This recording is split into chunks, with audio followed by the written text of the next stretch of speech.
This is a story about Edward the Blue Engine. As an older engine, he could be noisy and rather slow. The big engines called him names, but Edward soon had the chance to prove there was more to him than old iron. Edward. Edward was getting old. His parts were worn, and the big engines called him Old Iron because he clanked as he worked. One day he was taking some empty cattle trucks to the market. "Come on, come on, come on," puffed Edward as he clanked along the line. Oh! Screamed the rattling trucks. Some cows were grazing in a field by the line. When Edward clattered past, the noise and smoke upset them. They twitched their tails and ran. The cows charged across the field. They broke through the fence and crashed into the last few trucks. A coupling rod broke and half the trucks were left behind. Edward felt the trucks jerk suddenly, but he thought they were being naughty as usual.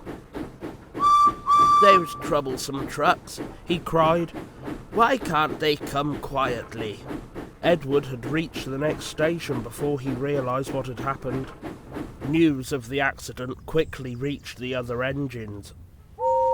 "Silly old iron. Fancy allowing cows to break his train," laughed Gordon. "They wouldn't dare do that to me. I'd show them," he boasted. Edward pretended not to mind, but Toby was cross. "Don't worry, Edward," he said. "Gordon's very mean to call you names. He doesn't know what he's talking about. Cows can be very troublesome." This made Edward feel a little better. A few days later, Gordon rushed through Edward's station. "Mind the cows," he laughed as he roared along the line. But his driver could see something on the bridge ahead.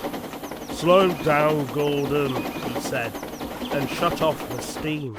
"Pah!" said Gordon. "It's only a cow. Shoo!" he hissed, moving slowly onto the bridge. But the cow wouldn't shoo. She had lost her calf and felt lonely. Gordon stopped. "Be off!" he hissed. But the cow kept walking towards him and mooed even louder. Gordon was scared and backed slowly away. His driver and fireman tried to send the cow away, but she wouldn't move. The guard told the porter at the nearest station. "That must be Bluebell," said the porter. "Her calf is here. We'll bring it to her now." "Moo!" bellowed Bluebell when she saw her calf, and she nuzzled her happily. Gordon was very quiet on his way back to the station. He hoped no one had heard about Bluebell, but the story soon spread. Well, chuckled Edward. "A big engine like you, afraid of a little cow?" "I wasn't afraid," huffed Gordon. "I didn't want the poor thing to hurt herself by running into me." "Yes, Gordon," said Edward solemnly. But he knew the real reason why Gordon had stopped. A few days later, Edward was late with the passengers for James's train. "It's Old Iron again," grumbled James. "Edward always keeps us waiting." Thomas and Percy were annoyed. Old Iron, they snorted. "Why, Edward could beat you in a race any day." "Really?" huffed James. "I should like to see him do it." Edward heard James as he pulled into the station, but he just smiled. Later that week, James's driver felt unwell. His fireman was ringing for a relief driver when he heard the signalman shout, "Oi!" James was puffing away without a driver. His fireman ran after him, but James was going too fast. The signalman had to halt the other trains to make sure there wasn't an accident. "Two boys were standing on James's footplate," explained the signalman when James's fireman returned. "Edward is bringing the inspector. He needs a pole and a coil of wire rope." James's fireman was waiting with the pole and rope when Edward arrived. "Good man," said the inspector. "Jump in." "Don't worry, we'll catch him," puffed Edward. By now James was very frightened. He had realised that he didn't have a driver. "I can't stop," he wailed. "Help! Help!" "We're coming," cried Edward, and he puffed with every ounce of steam he had until he was level with James's buffer beam. The inspector carefully climbed out of Edward's cab and stood on his front. He had made a noose out of the rope and tied it to the end of the pole.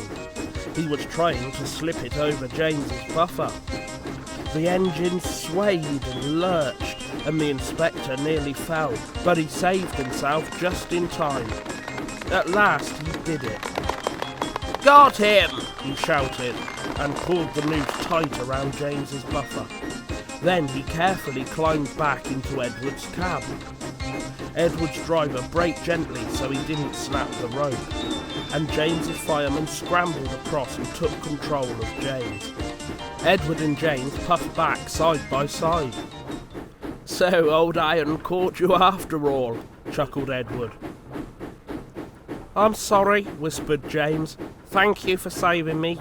You were splendid." When they reached the station, the Fat Controller was waiting. "That was a fine piece of work," he said. "I'm proud of you, Edward. You shall go to the works and have your worn parts mended." "Oh, thank you, sir," said Edward happily. "It will be lovely not to clank any more." James's driver soon got better and went back to work.